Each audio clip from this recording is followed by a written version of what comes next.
suis en train de craquer totalement. En plus, je fais plus d'efforts, je sais même plus de me cacher. Vous avez vu depuis le fake de la dernière vidéo, depuis le fail de la dernière vidéo où genre j'ai cru qu'on me voyait pas et en fait on voyait mon gros front pour mon intro, je voulais bouger ma chaise et tout, bref c'était éclaté. Du coup maintenant je fais même plus d'efforts, maintenant je rigole juste devant ma caméra et j'espère que vous avez peur, voilà. Je pense que je faisais un peu flipper en vrai, parce que même moi j'ai eu des frissons, en fait je me suis moi-même fait peur, je sais pas d'où j'ai sorti ce cri, peut-être que je suis possédé.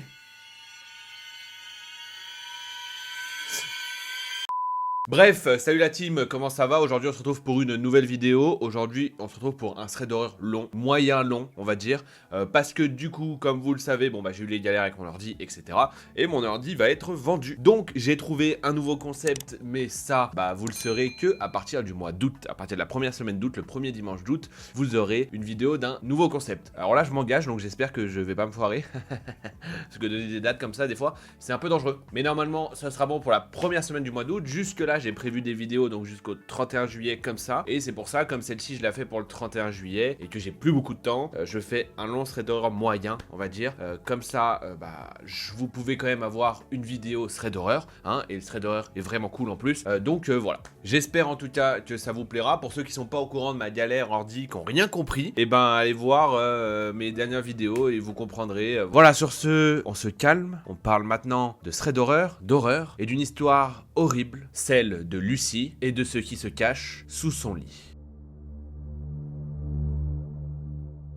Lucie commence cette histoire en disant qu'elle est 100% vraie et que bah, personne ne peut le remettre en doute parce qu'elle l'a vraiment vécu et on te croit Lucie. Déjà j'ai pas lu l'histoire mais on te croit. Lucie nous explique qu'elle a 3 sœurs, elle a une grande sœur et 2 petites. Elle dit que c'est important parce que elle a une chambre seule, sa grande sœur aussi, mais les 2 petites sœurs, elles partagent la même chambre. Elle nous explique pour le contexte que ses 2 petites sœurs et ses parents eux dorment en bas et qu'à l'étage c'est sa grande sœur et elle qui ont chacune leur chambre. Elle nous explique aussi que chaque chambre a sa salle de bain et que du coup, bah elle a une salle de bain privée juste pour elle. Elle nous explique aussi qu'elle a emménagé dans cette maison et que les événements n'ont commencé que 2 ans après. Lucie nous explique qu'avec sa grande sœur, elle a un délire, et leur délire c'est de inventer un personnage qui n'existe pas et qui habiterait dans les murs, sous leur lit, etc. et qui sortirait seulement quand elles sont pas là et qui mangerait leur bouffe, utiliserait leur salle de bain, utiliserait leur lit, bref. Un délire assez bizarre hein, quand même, on va pas se mentir, ça fait un peu film d'horreur, mais voilà, ça c'est leur délire et elle s'invente ce truc. Elle l'appelle Gérard et pour elle c'est un vieux monsieur, un peu alcoolique, gros, etc.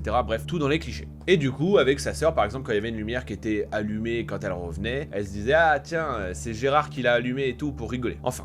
Par la suite, il a commencé à se passer des choses bizarres dans la maison. Par exemple, quand il partait, il fermait les volets, et quand il revenait, certains volets étaient ouverts. Apparemment, ils entendaient clairement des lumières s'allumer dans certaines pièces alors qu'ils n'y étaient pas. Des aliments et de la bouffe disparaissaient alors que personne n'y avait touché. Des objets qui bougeaient alors que toujours personne n'y avait touché. Bref, toutes ces petites choses-là. Mais elle nous explique que tout ça, c'était assez minime. Un soir, alors qu'il est à peu près minuit, Lucie est dans sa chambre et à un moment, elle se sent très mal à l'aise. Elle se sent pas du tout en sécurité. Du coup, elle saute de son lit et elle court se réfugier dans la chambre de sa grande sœur. À partir de là, rien de nouveau, à part les mêmes événements que je vous ai donnés juste avant, qui se déroulent à intervalles réguliers. Environ un mois plus tard, après qu'elle se soit sentie mal dans sa chambre, elle commençait à sentir des odeurs de paix.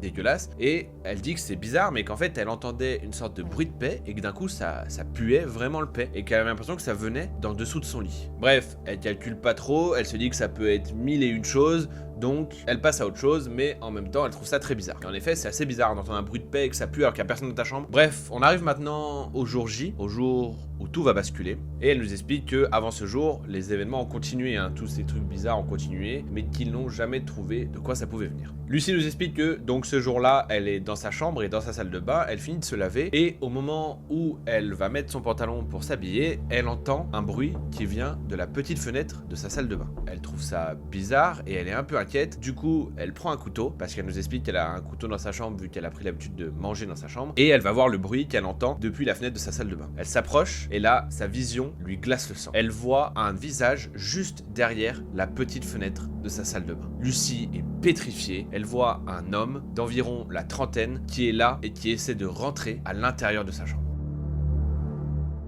Lucie, comme je le dis, elle ne peut plus bouger, elle est tétanisée, et elle n'arrive même pas à crier. Elle le regarde sans dire un seul mot. Quelques secondes plus tard, elle arrive à reprendre contrôle de ses muscles et elle se met à hurler, mais un cri tellement fort et rauque et bizarre que elle se fait peur à elle-même, que le mec dehors a peur et que sa famille l'entend en bas. Elle arrive à sortir de sa chambre, court en bas pour prévenir son père, sa mère, ses sœurs, etc. Finalement, la police est appelée et elle a réussi à l'interpeller. Il se trouve que ce mec c'était un SDF et qu'il rentrait dans leur maison par la fenêtre de leur salle de bain à Lucie et sa sœur. Et une fois qu'il était dedans, il restait à l'intérieur et il a avoué se cacher sous leur lit, dans les placards, derrière les rideaux et qu'il volait aussi de la nourriture. Ce qui veut dire que souvent, quand elles étaient là, il était aussi là, même la nuit. Il était sous leur lit, dans leur placard, derrière leurs rideaux, à côté d'elle. Et le sentiment qu'elle a eu, c'était sûrement un vrai sentiment quand elle s'est sentie inquiète. Il était sûrement à proximité, il était juste là. Le truc, c'est que ce SDF, la famille le connaissait. Et je vous explique pourquoi, c'est parce qu'en fait, avant qu'ils emménagent dans cette maison, les parents de Lucie avaient accepté que ce SDF, ce monsieur-là, puisse vivre dans leur sous-sol. Mais après, ils lui avaient demandé de partir et de libérer le sous-sol. Mais il revenait et il se cachait dans la maison, juste à côté d'eux, il leur prenait à manger, ouvrait leurs volets, bref. Tout ça a une explication rationnelle, mais imaginez que quelqu'un est sous votre lit au moment que vous dormez, j'espère que vous ne regardez pas cette vidéo alors que vous êtes dans votre lit. Voilà, parce que je pense que ça va faire flipper plus d'une personne. Le mythe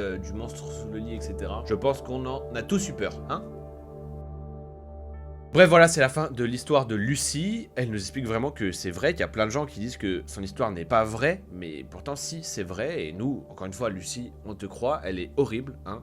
Heureusement qu'il vous a pas fait du mal, parce que ça a duré longtemps, hein, ça a duré plusieurs mois, donc peut-être qu'il était pas méchant, etc. Mais juste la vision d'avoir un intrus dans ta maison, peut-être derrière ton rideau pendant que tu dors, j'espère que tu n'es pas dans ton lit avec un rideau quelque part dans ta chambre, parce que là, sinon j'ai niqué ta nuit.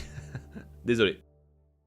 Bref, voilà, c'est la fin de ce thread d'horreur. J'espère qu'il vous a plu et de cette vidéo aussi, hein. Franchement, je l'ai trouvé incroyable. Vraiment, j'ai kiffé. Vous me direz ce que vous en pensez. Et sur ce, eh bien, n'hésitez pas à vous abonner, à liker, à partager. Moi, ça m'aide énormément et pour vous, c'est gratuit et ça vous permet d'être averti des prochaines vidéos. Puisqu'à partir du mois d'août, nouveau concept. Alors, je ne sais pas jusqu'à quand, puisque une fois que je serai rentré en métropole, etc., s'il faut que je rachète du matos. Bref, je ne sais pas exactement jusqu'à quand ce concept va durer. Mais comme ça, vous me direz ce que vous en pensez. Et moi, je pense que peut-être que ce concept restera dans les mois à venir et les années à venir si il ressemble vraiment à ce que j'imagine. On verra. Sur ce, je vous remercie d'avoir regardé cette vidéo. Si vous êtes resté jusque là, bah vous êtes le sang de la veine et je vous fais un bisou la famille.